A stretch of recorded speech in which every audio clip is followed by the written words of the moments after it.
राज ठाकरे हा वाघमाणूस आहे, पण त्यांना कोल्हा करण्याचा प्रयत्न सत्ताधाऱ्यांनी केला आहे। राज ठाकरे दिल्लीसमोर झुकणार नाही असे ते वारंवार सांगत होते, मात्र दिल्लीची वारी करून त्यांना यावी लागली।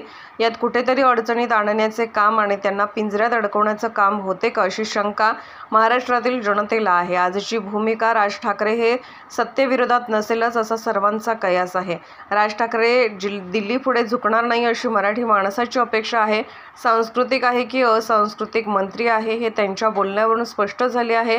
सामाजिक संस्कृती काळीमा फासणारे विधान आहे, याचा आम्ही निषेध करतो। कुठला तरी आधार घेऊन किळसवाने विधान करणे हे कोणत्याही महाराष्ट्रीयन जनतेला आवडणार नाही। जनता योग्य धडा अशा प्रवृत्तीला शिकवेल। नाही, राज ठाकरे हा वाघ माणूस आहे, पण त्याचा कोला करायचा प्रयत्न सत्ताधाऱ्यांनी केलेला आहे।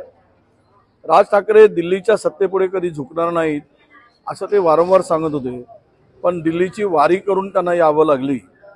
यात कुठेतरी राज ठाकरेंना अडचणीत आणण्याचं काम आणि त्यांना कुठेतरी पिंजऱ्यात अडकवण्याचं काम कदाचित होतंय का, अशी शंका महाराष्ट्रातील लोकांना आहे। मला वाटतं की आजची भूमिका राज ठाकरेंची जे काही मांडतील ती कदाचित सत्ताधाऱ्यांच्या विरुद्ध नसेलच असा सर्वांचा कयास आहे। आणि राज ठाकरे दिल्लीच्या पुढे झुकणार नाही ही सुद्धा अनेक मराठी माणसांची अपेक्षा आहे, ते त्या ठिकाणी मांडताना बोलताना दिसत आहे।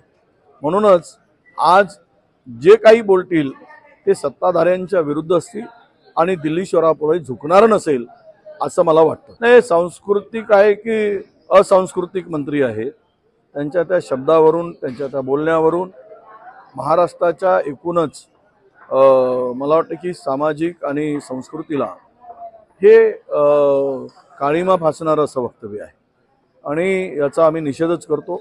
खरं तर कुठला तरी कधीतरीचा